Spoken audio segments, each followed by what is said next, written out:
Nippy, nippy, nippy. Uh, Good evening. This is Patrick from Eight Questions With here on Have Cheetah Will View, and welcome to the show. Our guest, Eric Lum and Judy Lay, will be here in about 15 minutes.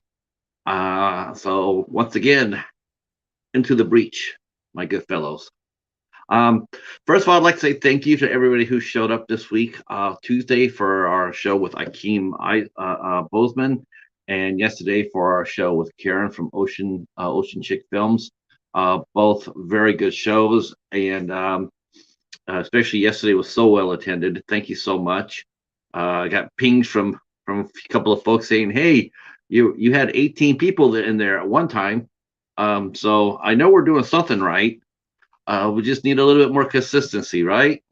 Uh, but tonight's guest is they're pretty special. This will be the first time I've actually interviewed a married couple together. I have interviewed couples that have come in separately, but I have never interviewed married couples together. So this will be a first for me, and so I'm looking forward to it. Eric and Judy are very hardworking.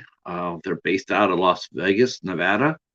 As you all know, that's where our friend Christy Adams from Nightmare Toys is at, and Chris Ivan is out there. Joe Lujan is out there. So there's some people, a few people out in Vegas that are a part of the acting and musical communities out there, and so are they. And talking to Eric, he says he's got the best of both worlds. He's got both Vegas with its, there are productions out there. They come in once in a while. They come out there and do it, and then they're only they're only a few hours away from L.A. An hour if you take a plane. Hey, John, how are you, sir? How are you? Glad you are here. Glad you are here for tonight's show.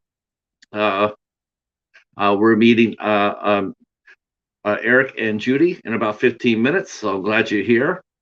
We're going to be talking to them about all sorts of things tonight. All sorts of things.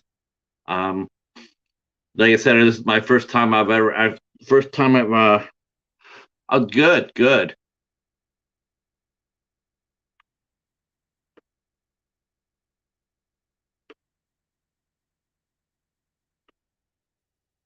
Doing good.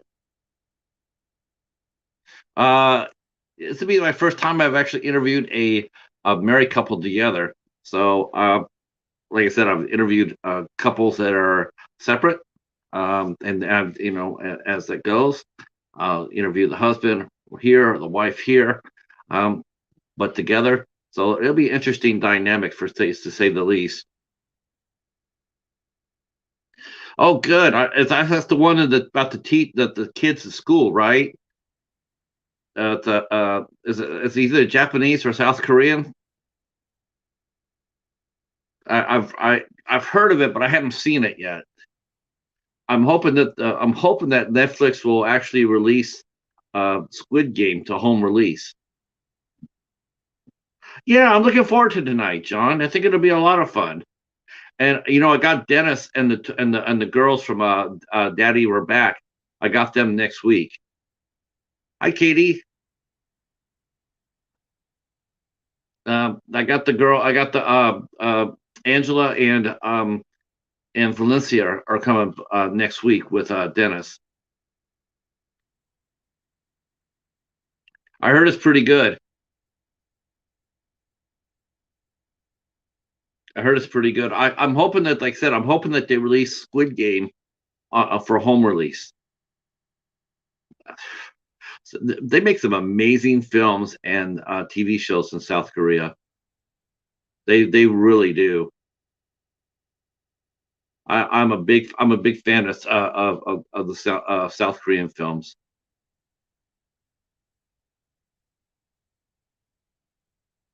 Casey's in the house. Greetings, greetings.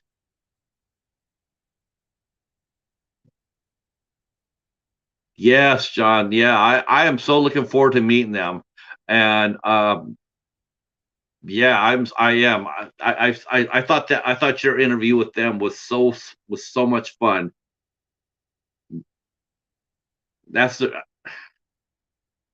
I felt sort of bad for Dennis because when he came back and he says, "Can I do the show?" And I said, "Yeah, but you got to bring the girls because they were really cute."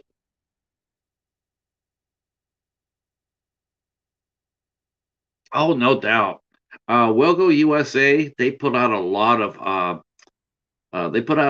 of great films from South Korea. Um, I've the Divine Fury. That's one of my favorite movies I've seen. Tunnel. That was excellent. Um, Man, I got a lot of Wogo USA stuff. That's one of my favorites. That's one of my favorite studios or distros is Wogo USA. They put out some amazing stuff.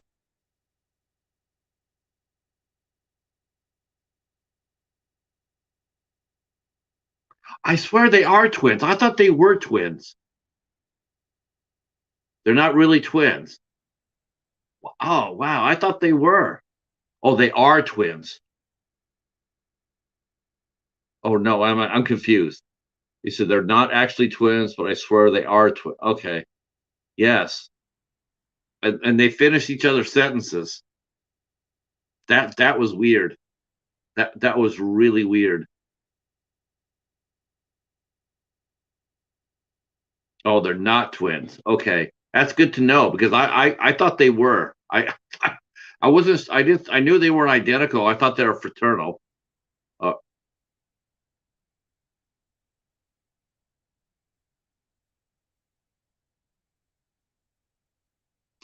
um, it'll be fun talking to them though. I'm sure they're going to do the same thing to me as they did to you. Answer the questions before we even ask them.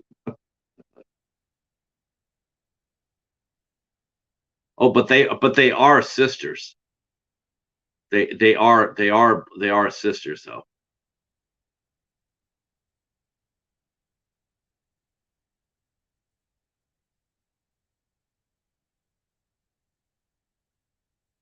Hi Marie, how are you? Welcome, welcome. Our guests will be here shortly. Eric Lum and Judy Lay will be here shortly. So we're just chatting it up. Those who had the means to do so, please feel free to share us out. That'll be awesome. Um, yeah, how are you feeling, Marie?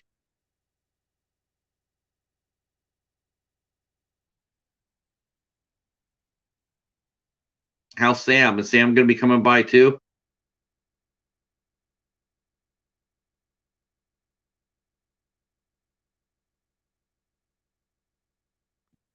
Good, good.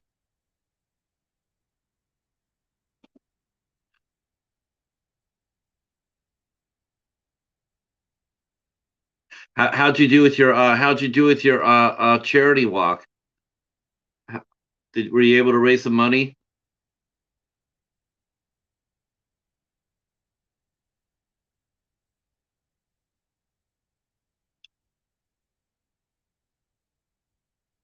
Oh, good. Thank you so much.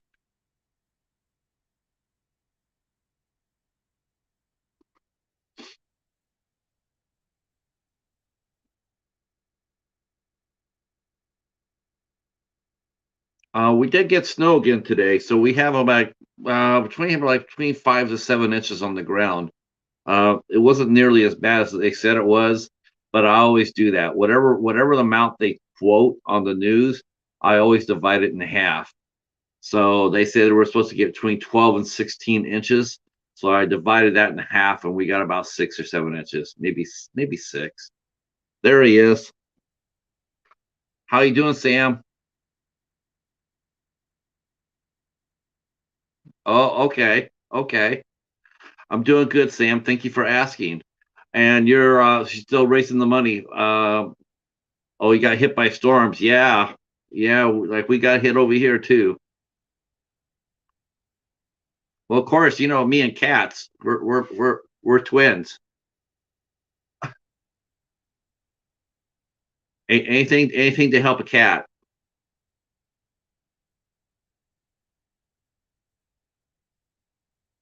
This is a cat friendly zone right here.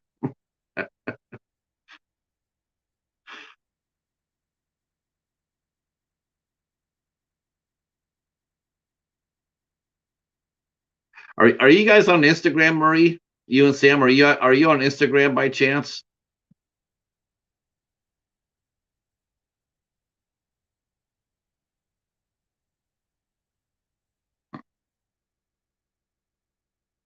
Oh, yeah, we're stuck too. We're stuck. They're out there plowing the roads. Oh, that's a good thing, Marie. That's a good thing. It's a good thing you're not on Instagram, because you would be getting tons of cat videos from me. John can tell you that, and so Casey can tell you.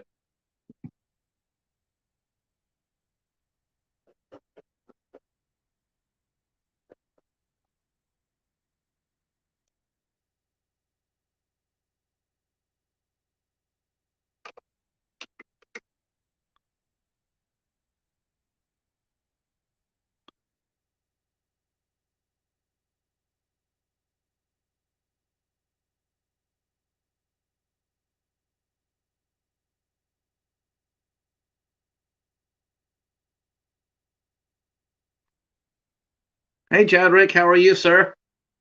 Welcome, welcome. Looking forward to this our interview with Judy and Eric, and they'll be here shortly.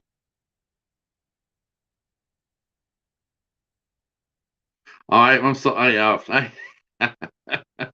I love the cat videos too. They're a lot of fun. Well, let's see. We're just trucking along here, Sam. I mean, nothing too much heavy here.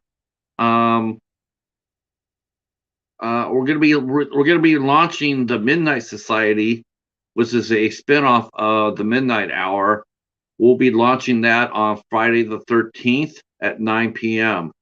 I'll be making a banner for it today or tomorrow. So 9 to 11. So and me and Al Lucard are going to be co-piloting it. Maybe one other co-pilot. We're waiting to see. Waiting to hear back from her to see if she can do it.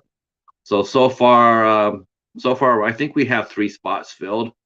We might do one more, and then off we go. Um, we'll be we'll be doing all sorts of fun stuff on Sundays.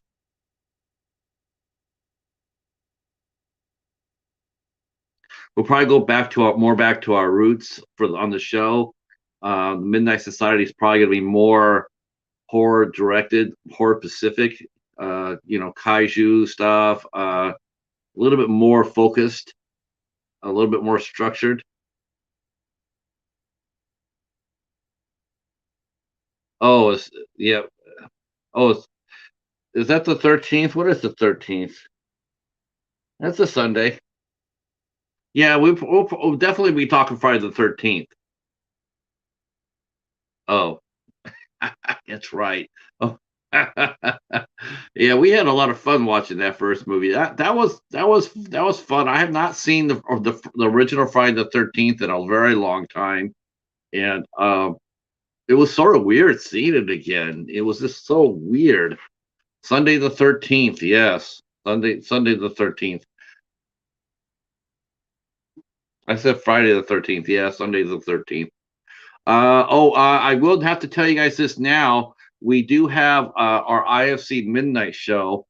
It's going to be on this Saturday. This Saturday on the Night Watch Zone.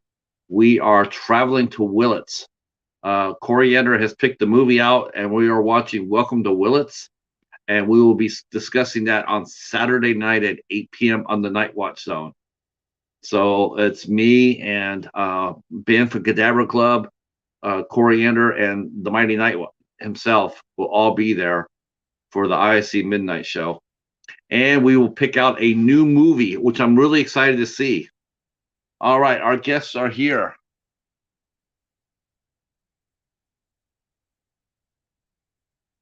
Can you hear us? We hear you perfectly. Hey, how are you, Patrick? Good, good. How are you, Judy? Eric? Thank you. Welcome to 8 Questions With, Oh, nice. where we only ask you only about 40 questions, but Oh, okay. yeah, you have to come up with some sort of title.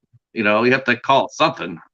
And actually, the 8 Questions With actually started. I've actually started that on MySpace. That's how. Oh, wow. Dang. That's old. Now, I remember that.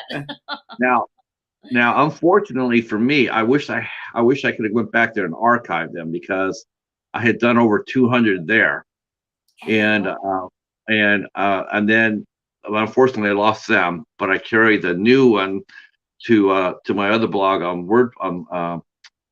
Blogger.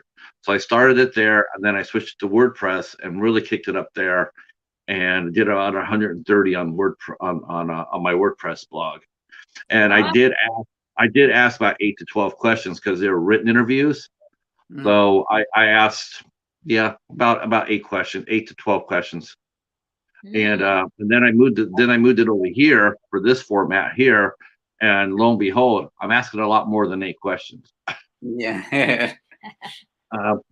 We have Katie saying hello to you both. Hi.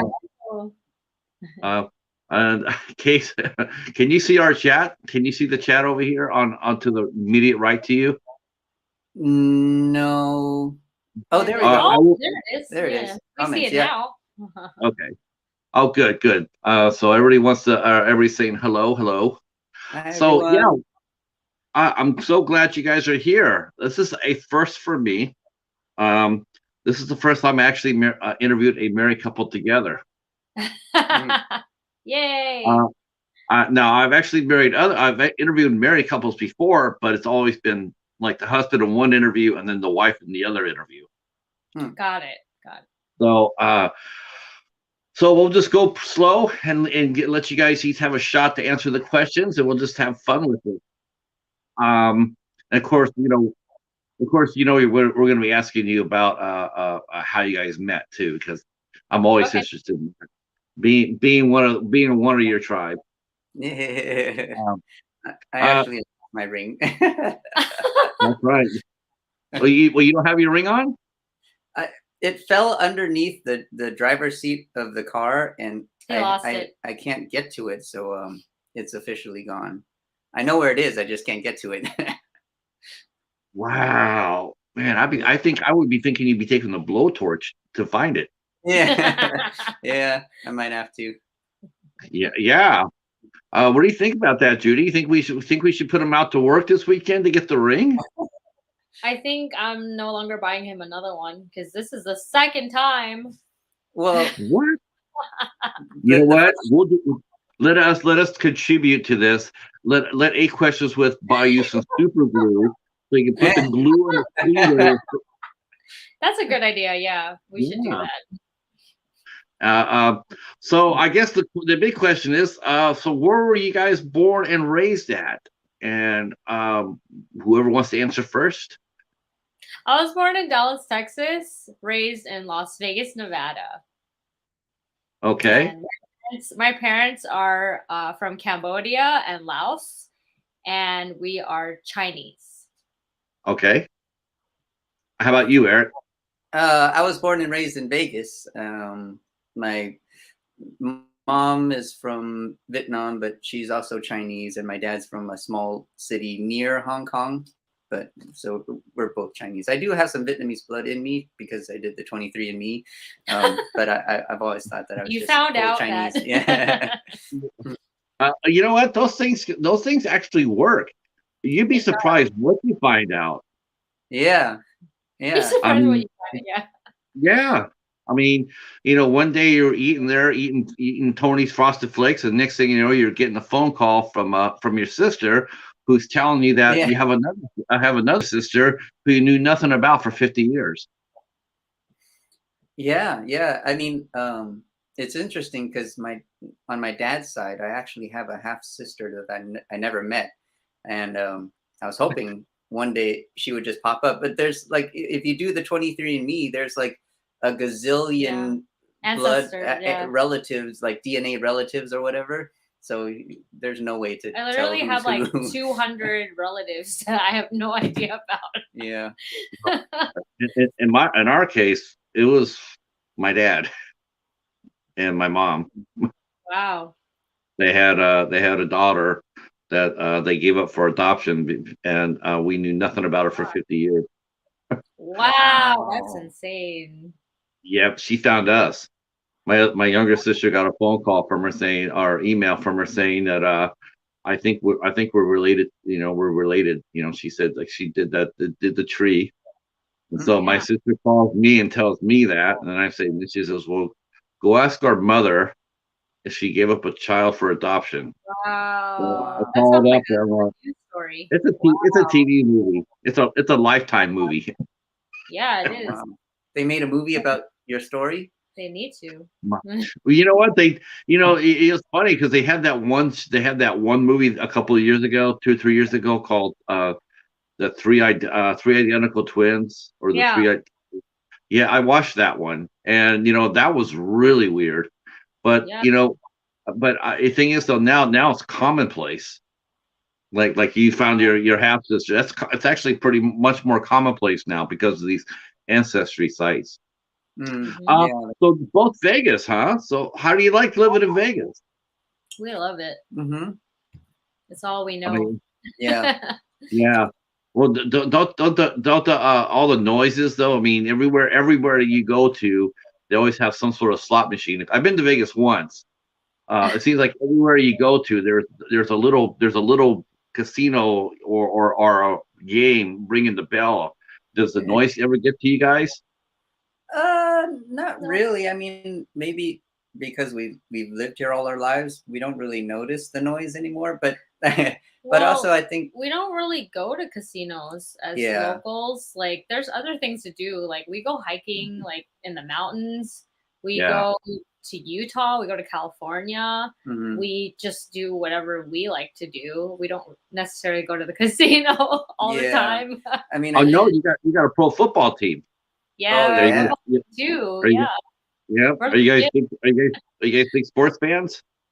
Not really. Her dad is. Just the hiking. Just the hiking, huh? Yeah, we like outdoors now because, like, ever since COVID, we've been trying to be more outdoorsy, and it's just been really nice, like, for our health, for our sanity. Right. Yes. So I guess what came first for you folks? Were you guys acting when you first met together, or did you meet and then decide that you're going to go into acting together? How did that happen? So we've been together for 15 years, married for 5, and we didn't start our acting journey until right before the pandemic, so February of 2020.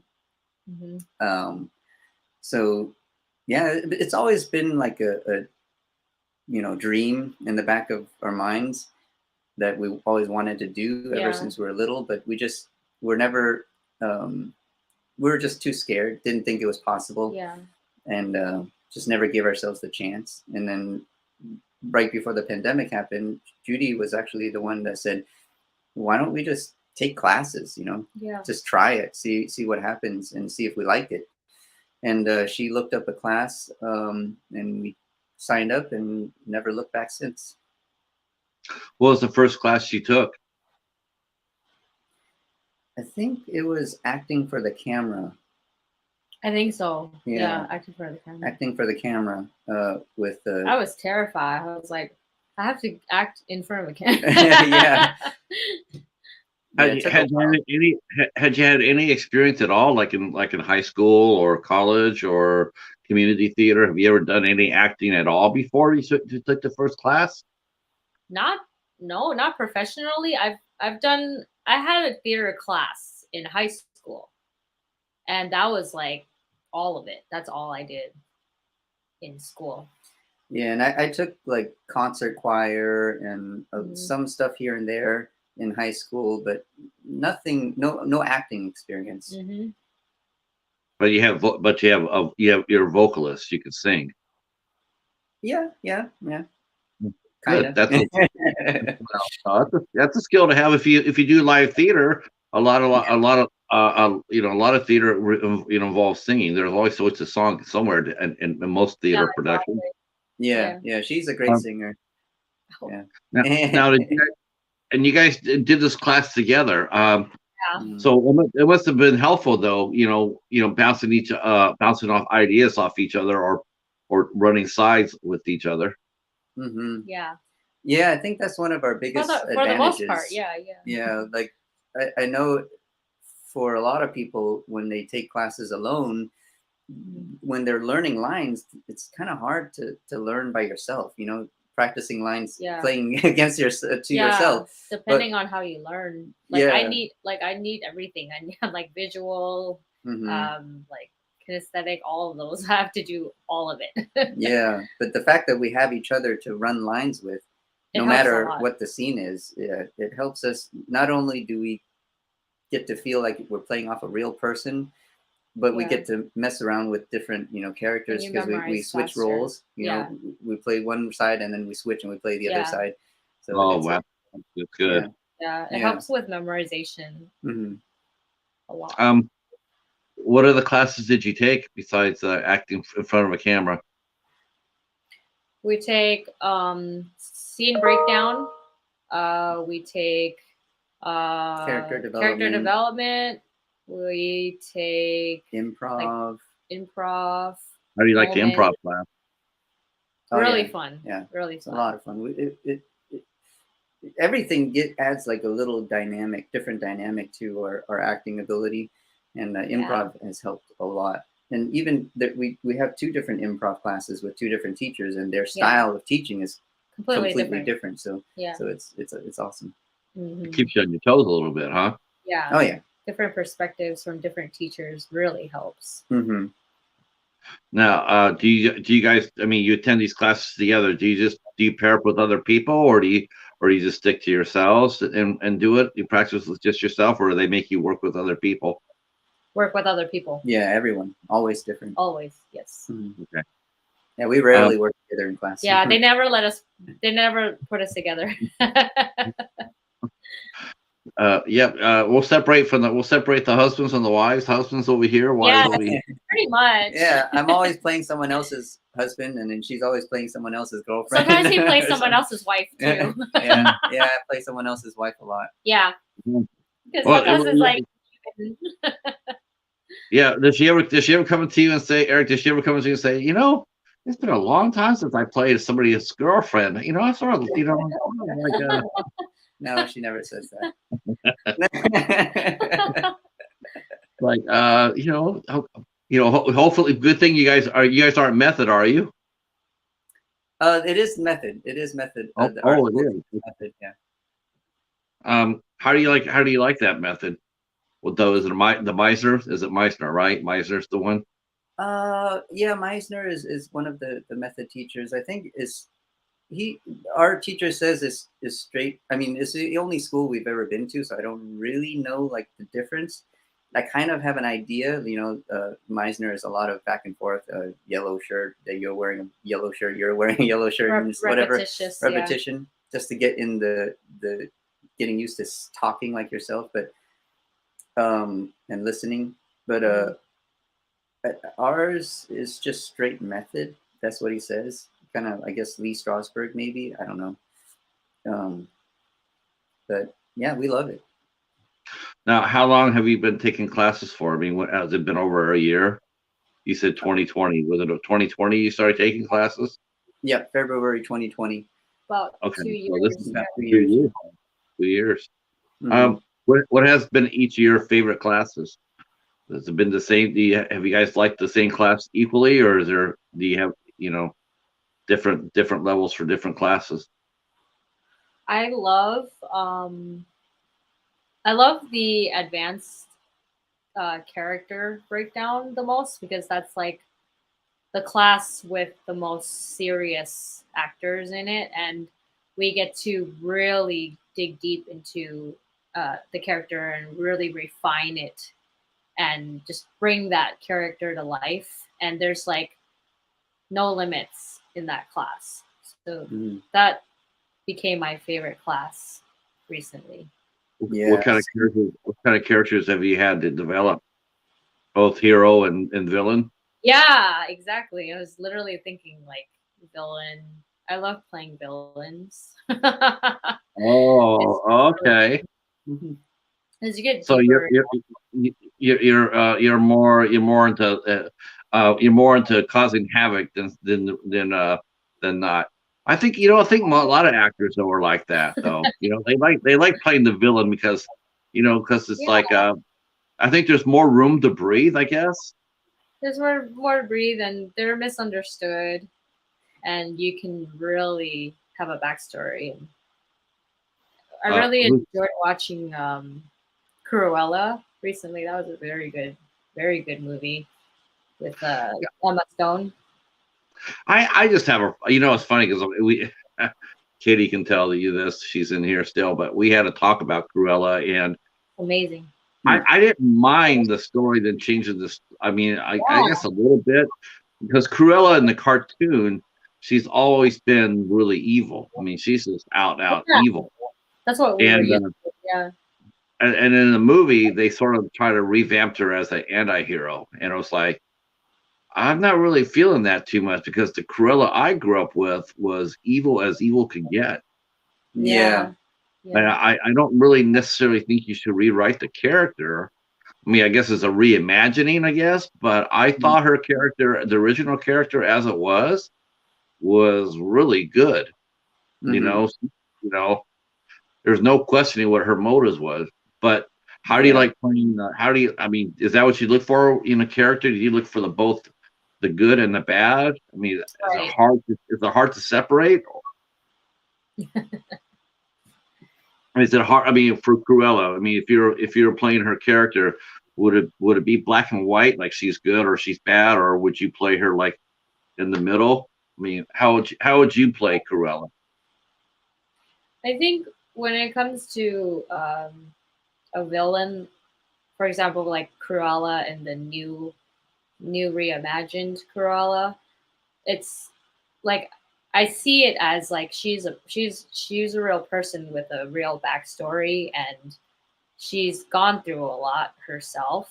So it was important for us to see what happened to her prior to how she became the way she is. So I feel like it's important to know like everything about the character. So that's what I related to. So how do you build a character? I mean, how do you build for you, Judy? How do you build a character? What steps do you take? So we usually like come up with when we get the script, we come up with like their backstory, like what do they do, like who's in their life, and anything that in the past that caused them to feel a certain way about the person that they're talking to in the scene, and just like going into every single possible detail that you can to like write it down so that like how to react to that person at all times. That's like one of the biggest things that I learned to do when we break down a scene and a story. How about you, Eric? Yeah, I mean, I feel like I still need a little bit of a better understanding about building a character. It just kind of comes naturally when it comes to the scene, because the most we've really done for a character is probably like a 12-page scene or whatever. So I never really felt like I had that much to dive into. But when we break it down, we just basically break down, okay, what is the motivation? What is their character type, and stuff like that. So you really get a sense of like, and their why, like what drives them, right? Like who are they driven by love? Are they driven by fear? Are they driven by greed or anger, whatever it is, and really like try to understand the character as a person, like what makes them tick, why are they behaving this way, how do I feel about the person I'm talking to, right? You know, and then when I understand all of that, then I just kind of put myself in that situation and just try to play it as authentically as possible. Like, how would I actually behave if I was this person and talking to this person who I don't like or I do love or whatever it is, you know? Yeah. Have you ever had a character that's really, really stuck with you? You know, like, and you know, like, did they give you instructions on how to, like, let's go with that. Let's go with that question first. I'll go with that one first. Have you ever created or worked with a character that's really stayed with you? I mean, I think we have so much fun doing our scenes that once we're done with them, they kind of just stick with us for a while. Like it becomes our dialogue. Yeah. Like during the day. Yeah. There were a couple where we wrote some too. Yeah, we wrote some of our scenes, so that's definitely us. Yeah. But like she said, the ones where we're kind of more like villainous or whatever is always more fun. So those kind of really stick to us every time. There's more range. We mess with those. Yeah. Have you guys did they teach you how to separate a character once you're done with it? Because I know method actors, you know, they really some of them go a little bit beyond driven, you know, they have a hard time letting go of character. Has that ever happened to you as of yet? Not yet. Not for me. Not yet for me either. Yeah. Not yet. So what was your first acting? I mean, what was the first? I mean, when did you do your first acting in front of your peers, in front of your class? Did you ever do a scene in front of your class, you know, for the first time? I mean, how'd that go? How did you guys handle that? Let me think. I mean, and better yet, how about this? You could do this better. I mean, what scene did you guys have to work? I think the biggest and longest scene was a scene about a boyfriend and girlfriend, and we were in the car having a big argument, and the guy so she keeps poking at him that like they don't have money, and she's like ungrateful for everything that he does, and he literally just loses it, like in the car. He's like, I'm gonna drive this up, like he gets crazy, and then she has to calm down. So it's like the Evan Costello. But that was one that I remember the most, because that was the first one we had to memorize, like, and it was like maybe 4 or 5 pages that we had to perform it. Yeah, it must have been. I mean, were you just there with your scene partner? That was it, right? Did you lose awareness that there was actually a class of people watching you because you were so? Yeah, that must have been really. When you get into it. I mean, the first time that happened, the first time that happened for you, you must have been so happy. It must have been really a big moment. Right, and you kind of get shooken up too, because you feel so intensely about the situation, and like your emotions just like come up, and it was really fun. Like, it was a really fun one to even practice together too, because we've had fights like that in the car. So not to that level. There's honesty for you. But yeah, I remember that scene. Grr. Yeah. Oh my god! But we act in front of our class every day. Every class we go to, we're doing a new scene with a new partner. So we're always acting. But the very first class we went to, they made us go up there and perform. Yeah, and you're not allowed to sit. We were like, very first class? The very first class, yeah. Oh, yeah. They don't leave you out. No. Yeah. You gotta participate. Wow. Yeah, I mean, you must have just been like, "Whoa!" We don't get books first.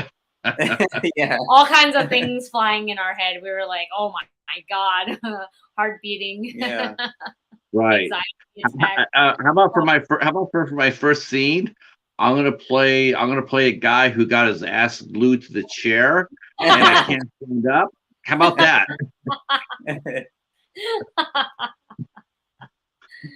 Greetings, Michael. Yeah, that would have been quite a shocker because most of the time it's always about, okay, what's your name? Okay, no, turn to your partner to your left and say your name and shake your hand. Tell am I pronouncing your name right? I mean, it's not like, okay, here we go. We're gonna play a scene from Much Ado About Nothing. Get up there and go. Yeah. Like, pretty much. Yeah. Exactly. Now, who was more prepared for that moment? I don't know. I think probably Eric. I was like, neither of us. It took a while like, for us to get over the nerves. Like for the Yeah. first few months, probably, I was always in the back of the class, like, "Oh shoot, it's my turn. Oh shoot, it's my turn." Because we've always been very introverted and very like quiet and to ourselves, like all our lives. Like Right. being raised in the strict. Well, my parents were really strict. They had to raise 2 daughters, so very strict Asian household for me. Eric's not so much, but we were both very reserved and really shy prior to this. Now you get to express yourself more, and it's really fun. What was the reaction from your family and friends that you told them that you're going to be doing this? What kind of reaction did you get? You mean you don't want to be a doctor?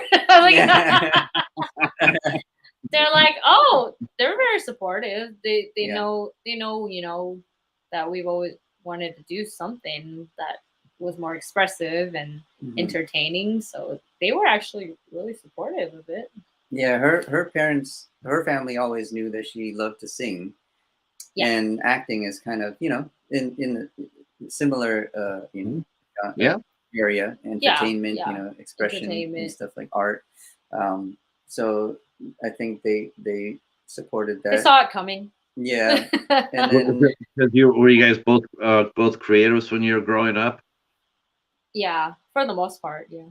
I sang at home when I was alone in the car when I was alone, and that was basically all I did as far as expression.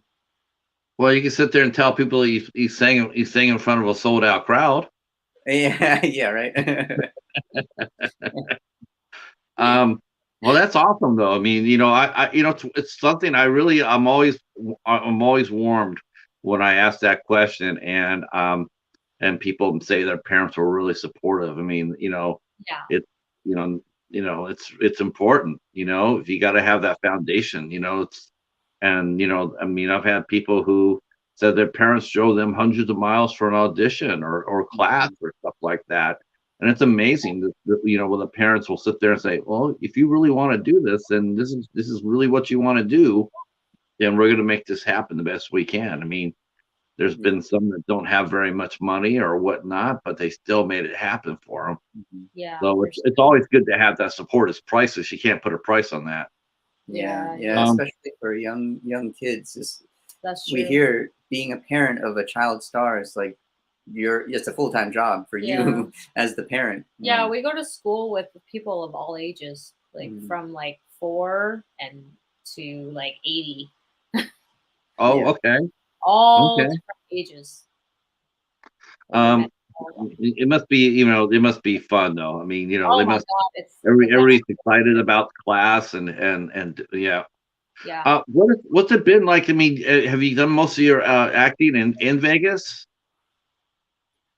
Mostly, yeah. I went to LA for just a background role, but in a pretty big production not too long ago. I think it's coming out this year, but I don't think I can say what it is yet. Yeah, but the rule of thumb is if it's not on the database page, you can't mention anything. Yeah. That's pretty much that's the rule of thumb I go by. Yeah, I've been in a couple of feature films that were shot here locally, and we've been doing stuff for like some TV shows, and a lot of them were local. Mm-hmm. What was the first acting that you did? What was your first acting outside of classrooms? I mean, did you was it theater or strictly film? Mostly film. Mm-hmm. Yeah. Yeah, wow. We haven't done any theater yet. That's our next one. Yeah. We actually auditioned for something that's gonna have a theater production and then a feature film. Right. Recently. Of the same story. So we'll see how that goes. But I think CSI Vegas was our first official paid acting gig. That was background work. Okay. Now, what is background work? Just basically, you're just in the background, you know. You're part of the ambiance or the so we were in CSI Vegas. We were like the people on Fremont Street walking around or whatever. Oh, okay. Yeah. Okay. You're part of the whole. So we had to keep a sharp eye out because as far as we know, you could be the guys they're after, right? No, not the guys they're after. Maybe the guys they run past they're chasing the guy they're after. How did you get the job?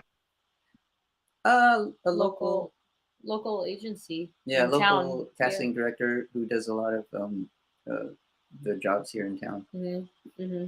They're affiliated. They know the teacher, our teacher at our school. Like a lot of them are connected too. So a lot of projects and like showcases that they put together were a part of. Okay.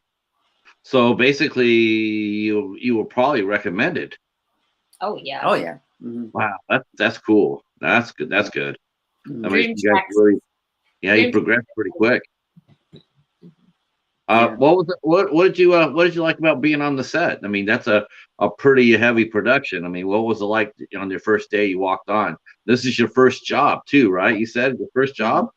Yeah. That one was probably like the most organized production we've ever been on. Mm-hmm.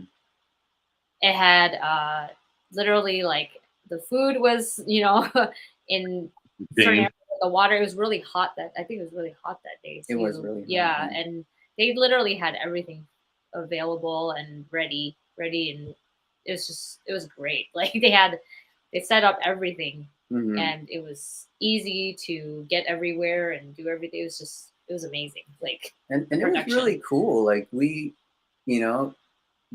always dreamt about being actors, and then we were finally on a huge set, on something like CSI Vegas, and seeing how smoothly they ran everything, how many people were involved in different parts, running parts, and how they managed to make everything kind of work. Mm-hmm. It was pretty awesome to see. Yeah, it was amazing. Be a part of. Yeah, it's very eye-opening. Mm-hmm. Did you have any? I mean, do you have any? Do you get a chance to talk to any of the people who are, the stars, or they always? I've heard they've always worn like background people or extras. You can't talk to them, or were you able to talk to anybody? Yes. Yeah. Yes and no. Like I think we honestly held ourselves back from talking too much. Yeah. We were just kind of taking it all in. It was like so much going on. Yeah, we're still unsure of what the etiquette is. We don't want to run up, oh my God, like, hey, I've seen you before on TV, but I think there were a couple being professional. Trying to just be professional, try to keep it cool, and just not bother everyone or whatever. So we kind of didn't make an attempt to talk to too many people, but we did talk to for that one. Yeah, for that one. But we did talk to. I ran into one of them checking in the beginning of the day. On I think the last day. It was one of the lead. It was the lead stars, the lead guy in CSI Vegas. Super nice. Super chill. Nice. Just try to. Yeah. I think people. Aren't you surprised that when you see some of these people and you see them from far away on TV or whatever, but then when you actually do meet them, that you find out that just like you, they're just regular. They put there's regular people. They maybe a different tax bracket. But otherwise they're just like you, and they put their pants on one leg at a time. Yeah. Exactly. Yeah. That's what sometimes we forget. We get whatever, put people on a pedestal or something, but if he ever sees Sarah Michelle Gellar, it's like game over. Then I might freak out. But that's like his favorite. You're a big Buffy fan, are you? So I'm a Sarah Michelle Gellar fan. She was like my childhood crush. Most of my God. SMG, he's so in love with you, SMG. Okay. We'll definitely send this interview out to her to let her know that. At least I'll hashtag it on the interview. So people come over and look at it. They'll come over and say, "Where's Sarah Michelle?" Oh, okay, awesome. You never know, you never know. And, yeah. I grew up watching Buffy too. I was actually a big Angel fan. Oh, Angel, yeah, I like him too. Yeah, I was a big Angel. Yeah, I like him. Yeah. Amy Acker was my girl. So there you go. You got Vegas down.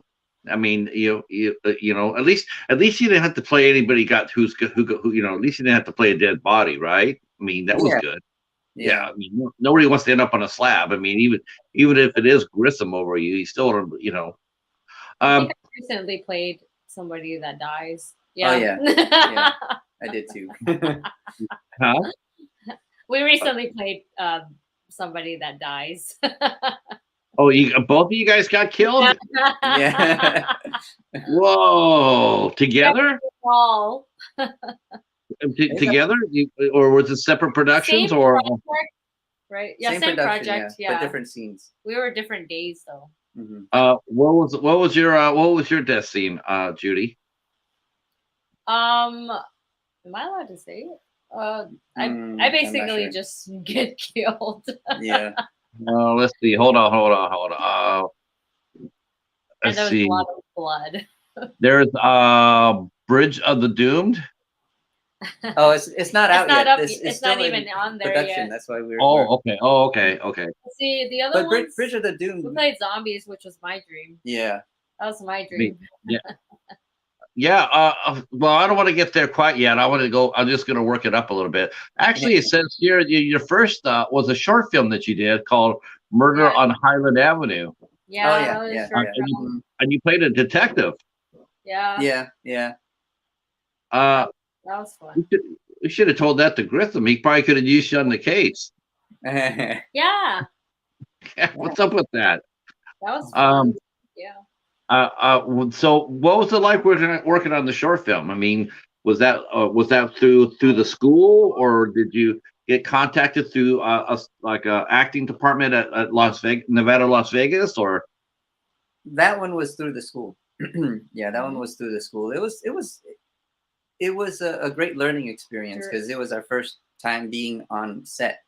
So learning how to kind of work the camera, the etiquettes, the pacing, and the etiquette, and, lighting, and all that stuff. Yeah, everything. Yeah.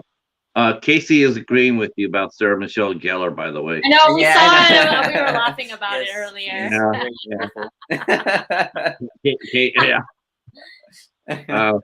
Yeah, she's wonderful. Okay, the meeting of the Sarah Michelle Gellar club shall all we like Buffy and we like Angel. So the first set, the first year short film, and now did you guys work on that short together? Yeah, that one we did it together. Yeah. And you played a detective too. Well, what the hell? Why you got? Well, they should have used you guys. You guys should have cracked the case on Vegas. Let me get Anthony Zucker on the phone over here. So I guess the big question is, what was it like to work on a real film together? It was different from class, right? Oh yeah, it's so different. Yeah, it's awesome. Yes. I mean, we love working together. I wish we could do all the projects together. I kind of feel sad. I'm just kidding. I'm sad in the future if we have to go off you know, in like far someday, away. Far away, big projects or whatever. Well, we can always FaceTime. Yeah, you can always StreamYard too. Yeah, we can travel together. Now, Unless did you guys? So you guys practice? Did you guys have to audition for the short film, or were you again selected? For the Highland Drive, we didn't audition for it. We were just selected.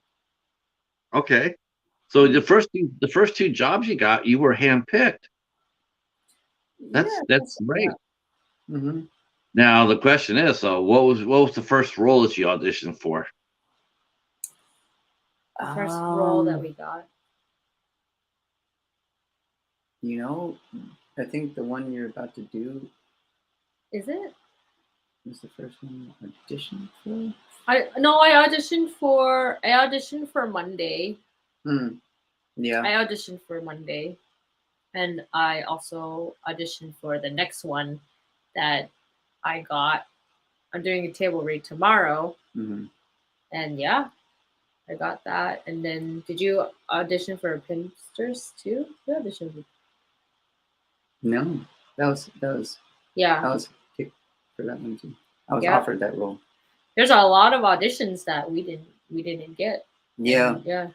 How do you handle that? Do you guys, you know, how do you You just audition and forget about it. You You audition, you do your best, you do the next one, and you keep going. There's some that got back to me, and I don't even remember auditioning for them until I have to like look at it closely, and I'm like, oh, because there's so many that we've gone through in the last 2 years, and I was like shocked. Sometimes you're like, oh, I did that. Oh, okay. Now, what type of roles are you auditioning for? Are they diverse roles, or do you find yourself being a little bit stereotyped a little bit? Well, we do a lot of self-submissions. Really. We do a lot of self-submissions, so we just submit for anything that we're fit for. Well, now it's very open to diversity. So like, it's like a lot of them say like open to any race, any ethnicity, all that. So it's very different now. That from what I hear. Awesome. It's awesome to look at your first. It was awesome to look at your first role, and I seen right away you guys played cops right away. I mean, that's really amazing. That's good. That's good. Because I'm glad to see that, because we have to talk about it, or or I'm going to talk about it. I'm going to bring it up because it's important. But I'm glad that that's not happening to you. It's that old, let's call it as it is. That's some bullshit, actually. Going out and being henpecked for the Asian, the Asian look. It's like, why? Why not see you for an actor, an actress? I understand, if a character is written like a certain way, like if it's a historical character or whatnot, if it's a historical character or set in a novel or whatnot, I understand that if you play to that character. But I mean, there's many roles that you walk up to, they should not have any sort of, like you said, it should be open. Like let the best man, let the best woman win the part, regardless. Yeah, exactly. Yeah. That's what. Now, do you self-tape? Yep. Oh, see, you guys have it going on there. You guys got an advantage there, huh? Yeah, we're actually sitting in our self-tape area right now. Yeah, since COVID, that's all we've been doing is self-tapes. So now that you did Vegas and you got a short down, I mean, did you enjoy the short process? It's pretty intense, I bet, right? Because you have to do a lot in a very small amount of time. I'm just curious, how many minutes was the short film? Oh, it wasn't very long. It was like maybe like what, 8-9 minutes? Yeah. Monday. Oh, mine. Oh, I was thinking about the first one. Sorry. The first one? The other one, I believe it was like maybe 12 minutes or so. Yeah. Okay. Not very long. Yeah. It's pretty intense, though. When you go back and look at it, short films are. I mean, there's a site on YouTube called Omeletto, and they run short films all the time, and it's an amazing format. I'm a huge short fan guy. I love them. I really do. I think some of the best acting there is in short films. You don't really have time to, like in a 90-minute film or 2-hour film, you can sort of like pace yourself at a certain pace, But I think short films have come in so hard and so fast that you have to be on the ball. A director has to be on the ball because don't have that much time. You got to tell your story within 12 minutes. Right. Yeah. Set it up. You got to have it. So there was one director who did there's a couple of directors I know. One did a 55-second film called The Tattooist. Wow. Okay. Wow. 55 seconds. It's an amazing piece. Amazing.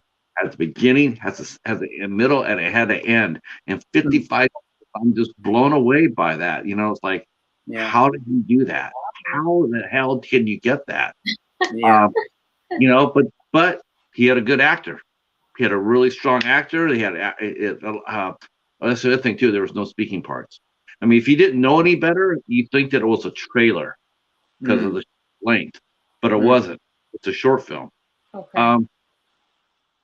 So let's see. I'm looking at you now, Eric. Now after you've done 2 short films. You did one called Here Comes Death. Yeah. Now was that the first time that you acted without Judy? Was it? I think it might be. Yeah, might have been. Yeah, she was there. On set, she was just hanging out, and I gave her a script supervisor credit for it. But congratulations! I helped. Yeah, she helped, and but yeah, it was again just an opportunity that was given to me because we met Bobby and Renee Peoples. Who are at an event local at the Sun Academy. Who are local filmmakers here in Vegas. Awesome people. And so they work together. Yeah, they just said, "Hey, you want to do a short?" And I was like, "Okay, let's do it." It's sort of cool. They just come up to you. Isn't it sort of cool? People just walk up to you. It seems like you hear all these stories about how hard it is to get jobs and get on projects, get on set, and next thing you know, people are just coming up to going, "Hey, why don't you come over and do a little something for me?" And then you find yourself doing it. Now, did either one of these shorts, were they paid gigs, or were they, "Hey, do me a favor, or this would be a good credit for you"? Those are unpaid. Most of those are unpaid. I think the first paid gig with a little bit of speaking that I've done is the one that's still in production, where we both die in the movie. Now you guys both died in the same movie? Yeah. Wow, that sucks. Well, a lot of people die. Everyone dies. Okay. Yeah. Okay. So so we got to talk about this because this caught my eye right away. So what is Pimpstress? You're in it. Yeah. So again, you guys are both in it. Yeah. That was the same Bobby and Renee Peoples. Yeah. TPN. The People's Network. Yep. They're actually from, I think, Michigan. No. Somewhere on the East Coast. Yeah. So they came from the East Coast. They just moved to Vegas and then we met them. They're filmmakers. Yeah, it was a feature film that they did here in town, and again, I think, they just offered me the role for the cop or whatever. Okay. Judy played a news anchor. So I'm just thinking, what's Pimpstress about though? What was it? That's such a funny name. Is it about a female pimp? Yeah, that's exactly. Yeah, a woman. A woman. A woman pimp. La Madre. Yeah. That's coming out actually. The premiere is coming out next month. Yeah, the premiere is going to be here in town. I think next month, but I think they said it's not going worldwide. It's going to go on streaming platforms worldwide in August, I think they said. But yeah, it's about a female pimp. Yeah. Who runs the town, or who runs a brothel or something, and then another female comes to challenge her, and there's a whole story between their fight for control over that business, industry or something. Now, how do you handle the how do you deal with the fact that, are you always surprised at how long it takes for a project to go from the beginning to the end? I mean, you make a movie, like when did you film Pimpstress? Oh yeah, it takes a while. Yeah, it takes a while, but the people's, they're fast. They're really efficient and hard workers, so they get stuff done like immediately. It's crazy how fast they work, actually. Yeah. And then, but even though, it still does take some time. But I don't remember when we shot. I think it took like a month, or maybe maybe 2 months. Yeah. Yeah. About. Are you guys getting the urge to create something for yourselves? Have you thought about doing a project for yourselves? Yes. Yeah. Well, tell us about it. We've written a few things, like some shorts, just for fun, that we wanted to shoot. We haven't had a chance to shoot it yet, but we did shoot a little Everyone's something. Been busy. Yeah, we shot like a 2-minute little fun video for a competition for our school. That gave us a lot of insights, a lot of experience on, because it was just me and Judy. we did everything. Yeah, we shot like a ping pong scene, and it was just me and her. We were the cameraman. We did sound, we did editing, we did lighting, the editing, we did everything. Was the most work. Who did the editing? You or Eric? Eric. And he edits our podcast too, the one we have, and the editing was crazy because you have to match the sound with the footage as well. Because we did we installed an app or something for the voice. No, we just bought those little mics that you can hook up to your iPhone. Yeah, it wasn't even an app. It was a mic. But the sound quality wasn't all that great, so we bought a boom. So we have a boom now. So now we were stocking up on the equipment. Yeah. Right. Have you have you found a digital camera yet, or did you shoot it by phone? We have a digital camera. I think it's the Sony Alpha 6100. It's a decent camera. We don't know a whole lot about cameras or lenses, so still have a big learning curve. How to make it really cinematic, stuff like that. Well, I heard people are shooting movies with their phones now, and I was just looking through what cameras Netflix shoots with too. So I'm interested in some of those. Yeah, we can't afford those cameras, but next toy. Yeah, if there's I heard that. I've heard that from folks who do about doing the self audition, the self tapes. And they mentioned how it's given some people a chance to they go out there and they make their rooms really good and they make it really pro. But there's other people who do self tapes that money's tight and they can't really afford to have the equipment. It's really tough for them too because they can't afford it. Right. It's gonna be a little rough. I mean, not everybody can go out there but I guess, where did you get your equipment at? Do you just look for deals or bargains, or do people give you a heads up about that? Both. Or yeah. We got some lights, just a box set of lights to start, when we started doing self tapes. We already had a tripod, so we just bought that little phone connector to attach to the top of the tripod, and that was our setup. That was how we started doing self tapes. And then on Black Friday, just bought another LED light that can do more different colors and stuff like that for when we start to shoot our own stuff. What's your project going to be about? Can you talk to us a little about what do you guys want to do? I mean, do you have a story down? Did you guys write it together, or someone writing a script for you, or? Yeah, we wrote it.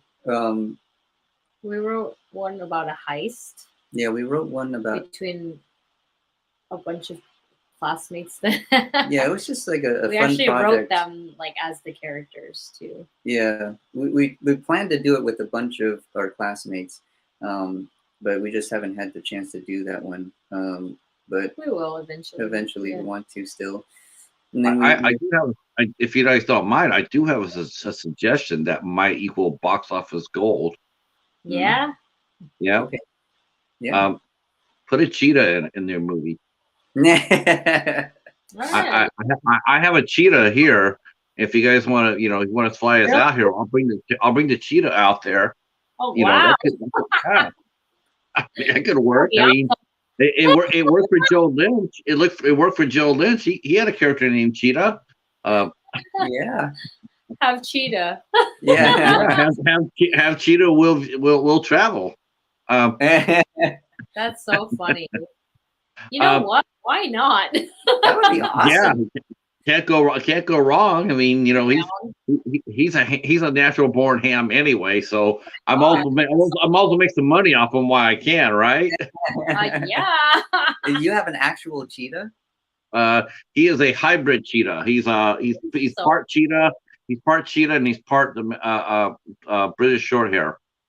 That is yeah. He's pretty amazing. He's sleeping underneath, right? Because he's short hair, and it's really cold here, so he's underneath his blankets. Yeah, he sleeps under the blankets. So, cool. So how was the screenwriting? How did you like? I mean, that must have been a little different too, because you never done writing before, right? Or have you written before you got into acting? We took a class, right? Yeah, they offered a class in our school because our teacher, Frank Perillo, he's actually a writer too. And he showed us a program called Celtx, CELTX. And that's what we use to write like screenplays and like scripts and stuff like that. So that helps a lot. And being in his class helps a lot too, because when you learn about how to write a story and when he tells us like how he writes and like that helps a lot as well. Because otherwise we'd be lost. Yeah, and I've always done a lot of writing myself, just because I like to write and I have like ideas coming through my head and stuff like that, also, and a lot of self-reflecting journaling and stuff. But so many ideas, really. Yeah, but as far as screenplay, it's a little different, and that was probably our first screenplay, a full screenplay that we wrote, like a short, but it's I think I still need to practice more, to really get the feel for it, to be able to write it good, because it came off a little. The first version, because I wrote two versions. The first version I felt was pretty good. It was more comedic, more fun, and it had a lot of back and forth between all the characters and stuff like that. The second time it was so a little bit more heavy. Yeah, just gotta get my writing skills down. Where do you see you guys more? Where do you see you what's your more of your strength? Is it more dramatic, more comedy? Where do you see yourself most as when in your acting? What are you more comfortable acting in? Like romance or comedies or action adventure? I like drama and comedy. So and I don't know. I don't really know what specifically is dramedy, but everyone keeps telling me, "Are you good at dramedy?" or "You should do dramedy," or whatever. But dramedy like the Wonder Years or Scrubs or How I Met Your Mother is a little bit of a dramedy. Stuff like what else is a good dramedy? Like This Is Us, maybe. No, This Is Us. Yeah, there's some comedy in it. I mean, there's some that have like Mom with Anna Faris and something like that. Something that isn't just pure slapstick all the way through. Yeah. And the one I can think of that I recommend is Scrubs. That's probably probably the best example I could give. MASH would be another one right there. MASH and Scrub, probably the best examples I could give. Yeah, I think that because that's it's funny because it seems like the real trick is comedians can do a drama, but dramatic actors have a real hard time with comedy. Which is more difficult for you? I mean, is it easier to play drama, or is it easier to do comedy? For me, it's easier to do drama. I thought it was comedy for you.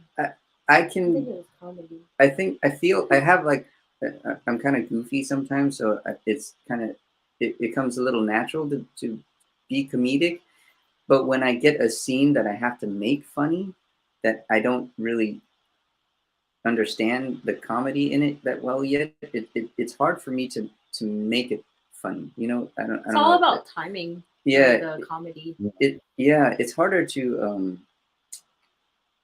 I don't know what it is, because there's been a few scenes where it's supposed to be funny, but I don't know, maybe I just get in my head about it and trying to make it funny, and it doesn't come off funny. You can't do that. But if it's like a serious scene and there's just funny moments in it, then that kind of comes naturally, if that makes any sense. Yeah. Who are some of the your favorite actors and directors? I mean, if you had a chance to work with each of you can answer this. If you had which director would you like to work with, and what actor and actress would you like to share a scene with? James Cameron. We grew up watching a lot of Chinese movies too. There's a lot of people, a lot of directors, Chinese directors as well. We absolutely enjoyed watching Squid Game. That was amazing. And anything along the lines of those directors. You know, we were talking about Squid Game before you came on. Oh yeah. Oh yeah, we were talking about that. Yeah, we're talking about that. We're talking about South Korean films. Amazing, amazing. We just finished. Yeah, that's what I said. I said I get a lot of Well Go USA.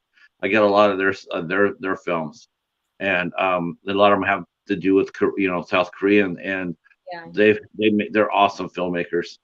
They can bring it. They really can. Have you seen The Kingdom? Oh my God, on Netflix. I have not seen The Kingdom. I don't actually stream. I'm physical media, so most of all my and that's why I had to sit there and say I'm hoping that they release Squid Games on home for the home market.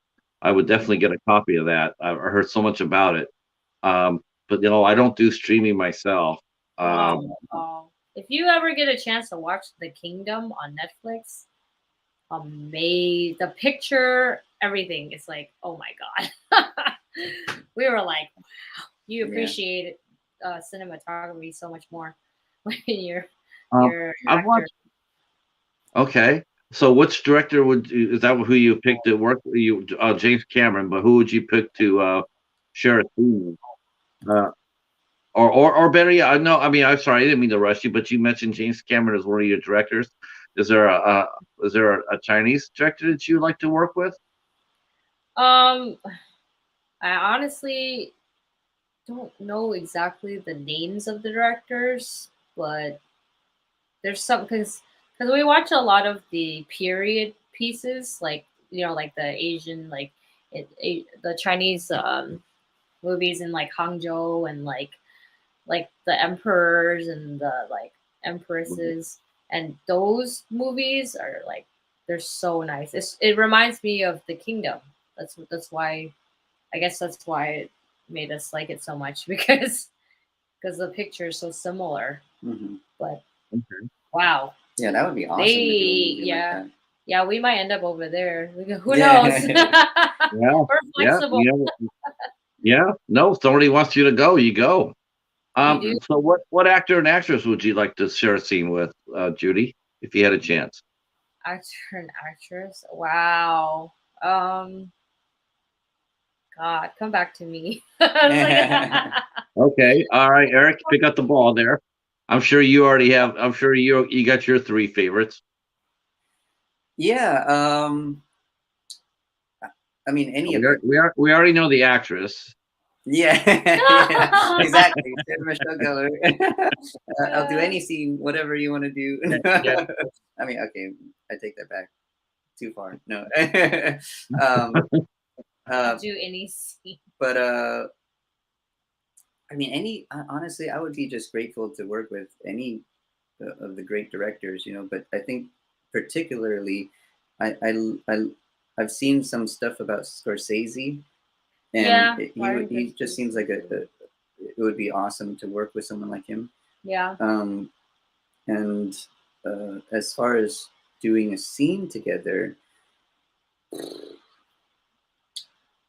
Sarah Michelle Gellar. Yeah, Sarah Michelle Gellar. Well, I picked Sarah Michelle Gellar, and then maybe Sarah Michelle Gellar. Yeah.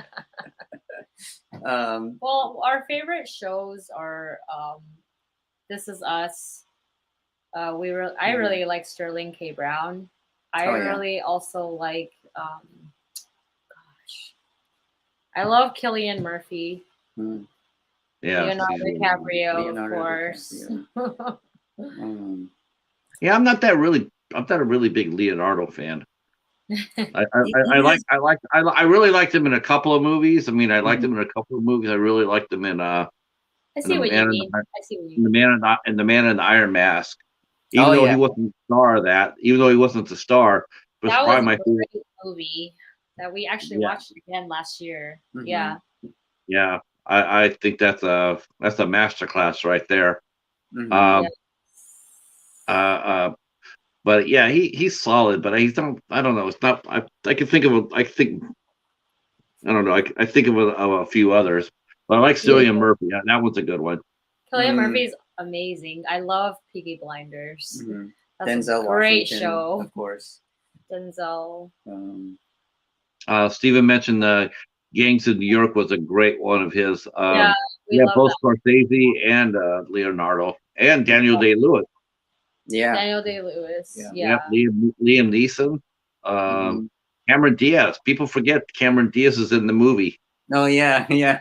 She was the love interest. But the people forget that. Yes. Okay. I'll go back to you, Judy. How about you? I mean, would it be this? I mean, Eric, is that your answer for an actor? Would be Leonardo or? Yeah. I think Leonardo would be one. Leonardo and Sarah Michelle. Yeah, well, he's a huge Friends fan too. Like the whole cast. Oh, okay. Oh yeah. He loves. So Jennifer Aniston. Sure. I'm more of a Monica. I'm more of a Monica too. She's hilarious. Yeah. Do you guys? What's your favorite type of movie to watch? Is it? I mean, is it more? You mentioned dramatics, but I mean, is there any particular drama movie that really caught your eye, that made you react? Like, did you watch it and like have emotions over it?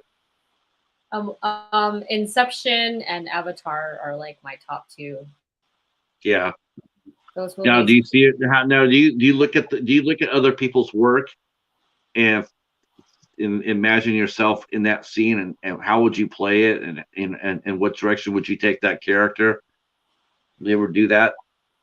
No, not really. Sometimes. Yeah, I when I watch and I'm trying to watch the other actors, I more so ask like, okay, how do they get into character and seem so realistic, and really like experience what make it seem like they're actually going through the experience. Like, what are they doing different that maybe I'm not doing yet? Or what do they understand that I don't understand? That's really kind of what I try to figure out. And when I pay attention, is just, you just exist in that world. You just put yourself in that situation, like be empathetic to who the character is. It is amazing, isn't it? Mm-hmm. I mean, you do watch and you do wonder, like, how do they play that so well? Like, how do they get to that depth and bring up that sort of emotion? Mm. Though I will say this. I do think that Hollywood sometimes will celebrate a name more than the work. Mm. I mean, a lot of times I think people get noticed. They get awards and nominations based on the name. It's like, okay, uh, you know, like Frances McDormand. She got Academy last year for Nomadland. Mm. I mean, I can honestly tell you that, in my opinion, that wasn't the best performance by half. I saw Mm. several last year that year that blew her away, but Yeah. because of her name, that's the person who gets the awards and gets the acclaim, even though True. she wasn't as good as the others. Mm-hmm. Yeah. Now I want to talk about a little bit because you guys haven't mentioned horror films yet, and yet you're playing a zombie. Did you have to sit up in a makeup chair for that? Yep. Yeah, it was the best. How did you like How how did you like that? How did you like that experience? It was so much fun. Yeah. It was a short experience because we only were in like some pickup shots, but it was fun. We were Still. Yeah, we were at the stunt academy. They put on the makeup and everything, and we did a couple of scenes where we were like zombies. We just showed up, really. Yeah. They didn't give us much info. Like some projects, they'll just be like, just show up, okay? All right. And you show up and Yeah. all right, you're gonna be a zombie. I was just like, yeah, all right, okay, cool.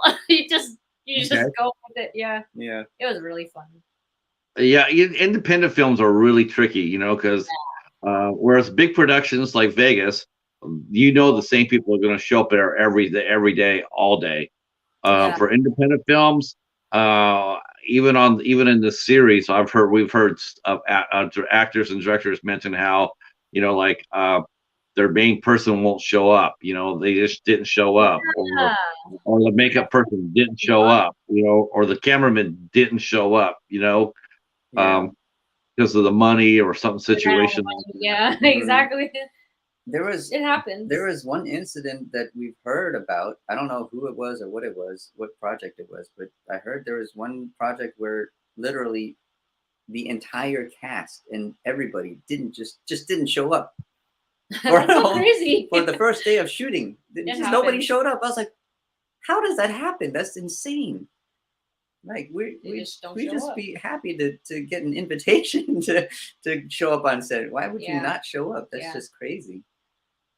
Yeah, it happens. So it happens more than you think. Yeah. So where do you guys want to do for 2022? What's your goals for 2022? A lot. Yeah, we're hoping to get a lot more. Yeah, we're continuing to audition. We're continuing to get involved in any projects that we can. We're going to be writing. Mm-hmm. I'm involved in another short project, doing a table read tomorrow. We recently auditioned for a game show. We're just doing everything we can. Oh, yeah. You had to audition for a game show? Yes, you do. I haven't heard that one yet. I know. We didn't know either. Yeah. I thought all those people in the audience were they just randomly picked them. What? Can you mention the show or no?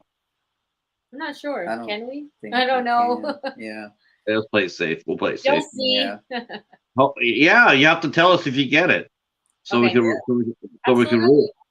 I know that some people do like the Wheel of Fortune or the Jeopardy or whatnot. I know they have like they go there and they have days where you go out there and test. Like if you're good enough, if you can answer, if you're smart enough and you answer questions. Mm-hmm. I mean, I've heard about that, but I mean, I never heard anybody like have to audition for a show like The Price is Right or Let's Make a Deal or stuff like that. That's interesting. You'll have to keep me abreast about what show if you guys get it or not. Yeah. Yeah. I think this is this is a good place for us to think about wrapping it up. I'm going to go ahead and ask the audience, though, our small but loyal audience here, to if you guys have any questions for Judy and Eric. I know, and don't worry about the numbers there. Most of this is most of our audience comes for replay. So, you know what we're asking? While people are going to answer a couple of questions, I will ask you this: how important is it to you? Have you realized how important is it to you to promote yourselves? Have they talked about that at your class? They were talking about school to how to promote yourself. I don't know. I don't feel like we necessarily promote ourselves that much, besides doing a lot of self-submissions. Yeah. I mean, we know the basics. You know, we have our headshots. We have a reel. IMDb. We're on all of the casting sites like Actors Access, casting networks, and all that stuff. So we do that. You and I met in a IMDb room, Eric. Oh yeah. Oh yeah. Do you find those? Has that helped you any? I mean, you know, a lot of people are really are focused on their IMDb score. Do you think people are going about it the right way? I mean, I don't personally. I don't really like to spend too much time there. I'd rather be self-submitting and doing stuff like that than posting IMDb and all that more stuff. Important, actually. I think you know, between us, because I'm not a performer, but I see a lot of those rooms, and what really kills me is about a room like that is I couldn't put this interview in there. I couldn't promote that interview in a room like that. Take it down, you know, and I'm like, why would you expect actors just to promote to themselves to other actors? You know, it's like, here I am. Go to my page and read my page. Why are you doing that to peers? Wouldn't it be more conducive and more helpful if someone did an interview like this and you were able to promote a group like that, saying, you know, I got interviewed. You know, you would think, right?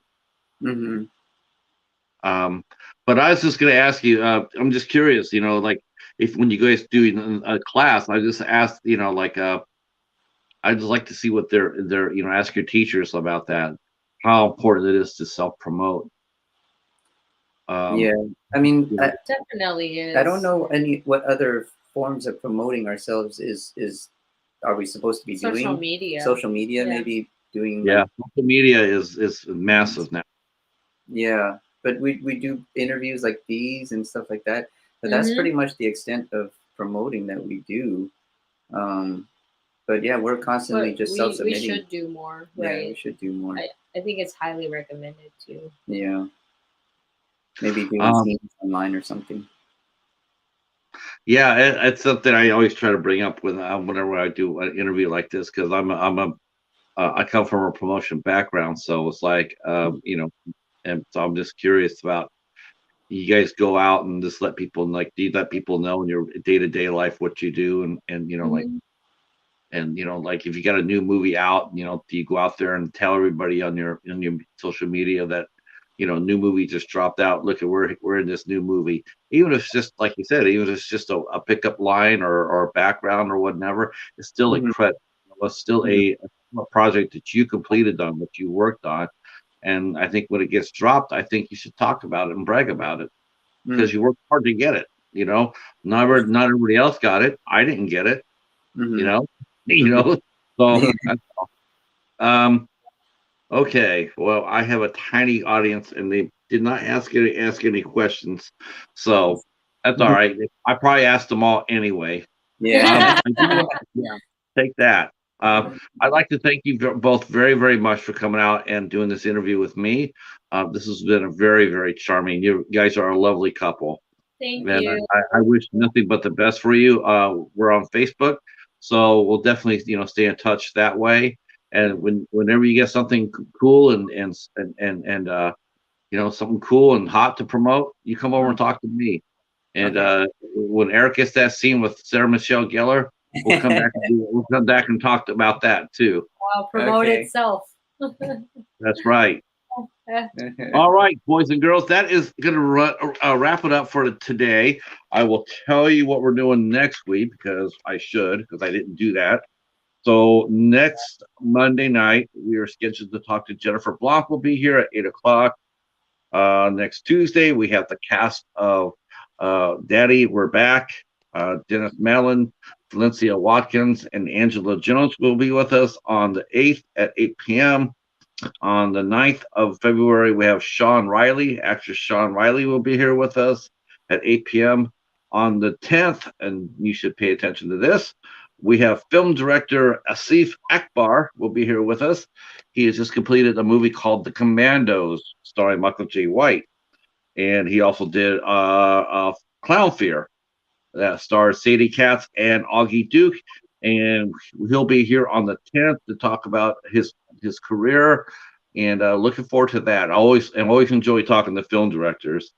And then we have a slight change. February 15th, we had a schedule mix up. So our good friend Stephen from the House of Horrors podcast, he'll be here on the 15th. And I dare say in probably about a month or so, he'll probably be contacting you two to go on his show. Right yep, now. Yep. I do believe so. If not, then Katie will probably come by and snag you up. Katie also does interviews.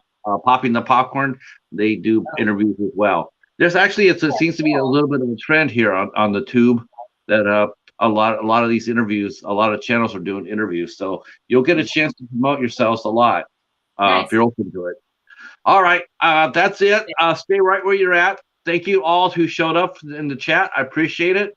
And we'll see you next. We'll see you Saturday on the Night Watch Zone for Welcome to Willis.